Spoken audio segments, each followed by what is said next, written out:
welcome back to What About Jesus with Gene and Grady. I am Grady. And I am Gene.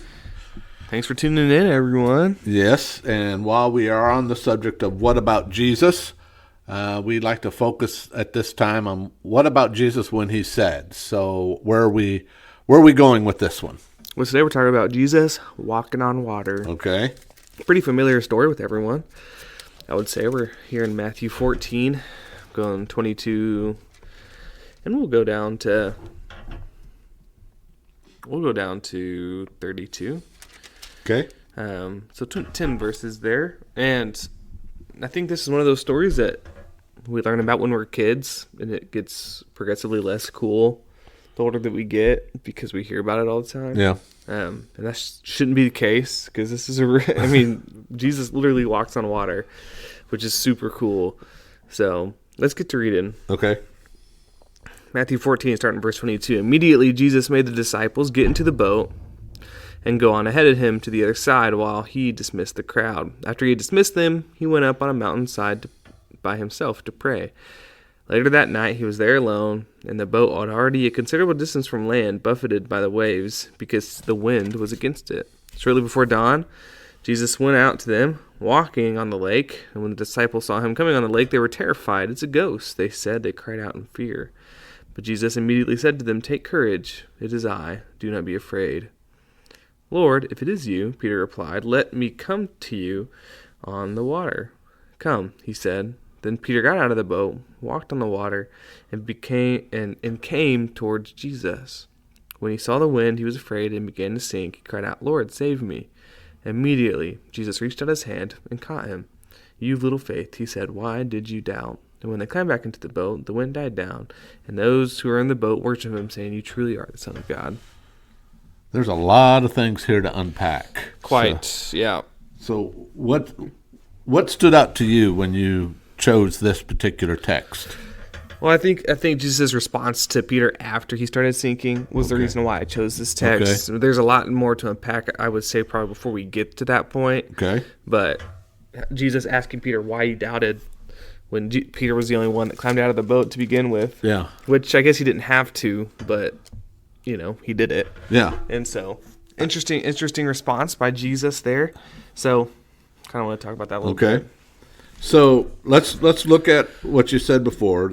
He sends them off into the boat while he dismisses the crowd. Yep. And the text says this was early evening. I think isn't that what you read? Yeah, I'm in the NIV. 22 and 23? Yeah. Okay, when evening came. Okay, so early evening. Mm-hmm. So now Matthew says by the fourth watch of the night. Mm-hmm. And so I was looking at a note before we started talking that the scholar, whoever gave me the study notes, says that the Roman military will divide the night up in 4 watches. So from 6 p.m. to 6 a.m. Mm-hmm. So it's a 3-hour period for each watch. So that means the fourth watch is the last one. So that's going to put it around 3 a.m. to 6 a.m. Mm-hmm. Yep.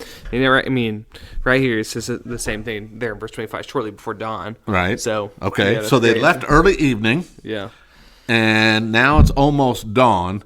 So they have been fighting for maybe 9 hours. Yep. What I like about it is that Jesus, even though he stayed behind to pray, he still notices them way off. Mm-hmm. I mean, he's way off there. So that tells me God is always looking. Mm-hmm. And so he sees them in their struggle, okay? And so he starts walking to them within the storm, all right? So that encourages me to know that God doesn't wait for the storm to end before he comes to me. He will walk through the storm to me to help me through the storm. Yep. Okay, so, wow. I mean, I don't know about you viewers and listeners, but that's pretty powerful to understand that we have a God who's not someone who's just far off and just kind of watching and waiting, but he's far off and noticing and progressing to us even in the midst of a storm of life. So, okay. So what do you do with this text when you're there with your teens on Sunday morning? How do you bring this to them when they're barely awake themselves? Yeah. Yeah, I mean, you got to look at it from the perspective of Peter. And, Okay.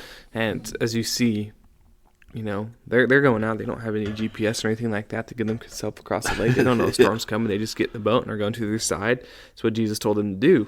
And again, this is right after Jesus fed the 5,000, and right after, around the same time, Jesus' cousin, John the Baptist, was beheaded. So probably still a lot of going on, wanting to get out to the wilderness and to get away. And this was his opportunity to do that.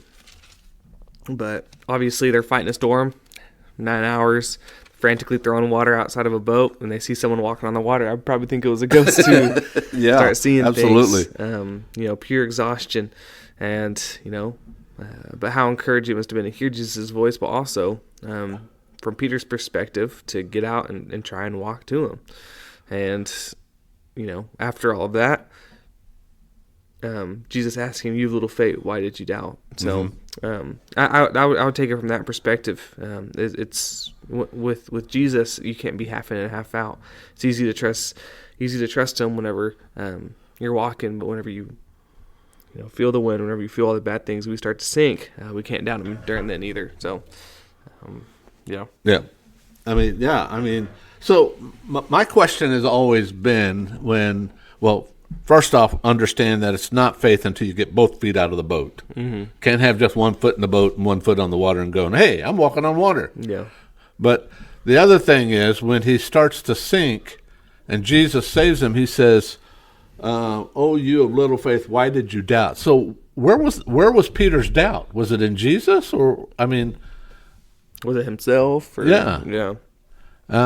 Because Jesus wasn't sinking, so it almost I think he might have been doubting his own faith when the waves and the wind started beating against him. So we could probably do that too, just in our walk in life, when the waves and the winds of the world start beating against us. Yeah, definitely. So I think that's a natural reaction too, to get scared. Yeah. And to doubt yourself, to doubt your faith. But one thing that kind of stands out to me when you read verse 27, it says Jesus immediately said, sorry, not verse 27, verse 31. Immediately Jesus reached out his hand and caught him. Right. Yeah, there was no wavering in Jesus' reaction to saving him. He knew he was going to sink, and Jesus' hand was right there. He knew they were going to be in the storm, and Jesus walked to them. And it's like, look, I've shown you all this. Why start doubting now? Might as well start doubting before I got here. Yeah. So, and then they climb in the boat. Everything dies down.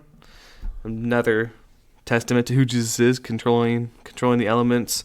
And they worship him. I feel like I don't know. I feel like maybe they should have started worshiping him whenever they saw him walk instead of when they saw the waters in. But it really is you. You really are the Messiah. All you had to do was walk on water and calm the storm.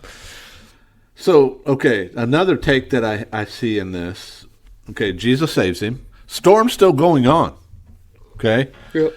But he doesn't calm the storm until he gets Peter back with his brothers, okay? So let's take a spin on it of us today. Usually the storms of life and the winds and the waves of life will get us when we're all alone. And Jesus will come to us, but he really doesn't calm our storm until he brings us back to the church family. Is the way I'd like to look at it, because that's when troubles come. I often tell people, insulate, not isolate, and because that's what we typically do as humans. We think when we're doing something wrong or something's going wrong in our life, we tend to pull away from everybody. And so I hope that our viewers and listeners will be encouraged to know that it's better to insulate with your church family than to isolate from your church family. Yeah, definitely. So, but yeah, that was a good one. I mean, me, I swim like a rock. So if I was Peter and walking and sinking, I don't know. Jesus might have to dive into the water to save me. Had to do some kind of special deadlift to pull us out. Because, I can sit on the bottom of a pool without even trying. So maybe that's why the coach always said, get the lead out, Gene. Maybe that's what he was trying to tell me. Unhitch the wagon.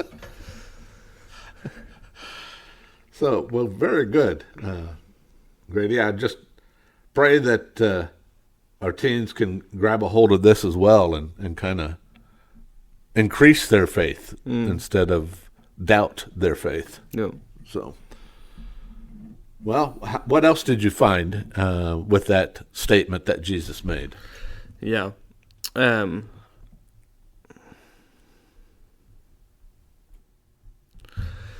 Well, we always kind of look at it as condescending, but it could be, if you want to look at it from another viewpoint, it could be Jesus kind of comforted him. Like, I was here the whole time when he reached out and catch them, and it's like, now why did you doubt? I'm always here. I was always you always look at me in the eye walking on water. Why doubt now? Almost comforting in a sense. Yep. But I don't know. You can do that with a lot of scripture in the Bible. Look at all kinds of different viewpoints of it, and I think that's how it was intended to be written. Is different interpretations for different times in life. Because you can read the story when you're high on faith. You can read the story when you're low on faith, and it still applies. Yeah. Just to know where we need to keep our eyes set on. And, take Jesus at his word, take Jesus for who he is, and to know that when we're in the middle of the storm, remember this. And when you're doing good, remember this as well. So just a constant reminder. Yeah, I mean, it's always good to know that Jesus' hand is always there to pull us up. Yep. I mean, it was there immediately for Peter, and it's going to be there immediately for us too. Mm-hmm. So that's encouraging. Mm-hmm. So. Well, viewers and listeners, thank you for joining with us on another episode of What About Jesus When He Said? And I pray that you will go back and reread this text and kind of meditate on it and then evaluate where your faith is at and grow your faith. Don't let your doubt overwhelm your faith. Let your faith overwhelm your doubt. So I say so long from Gene. We'll see you from Grady. Y'all have a great and blessed week.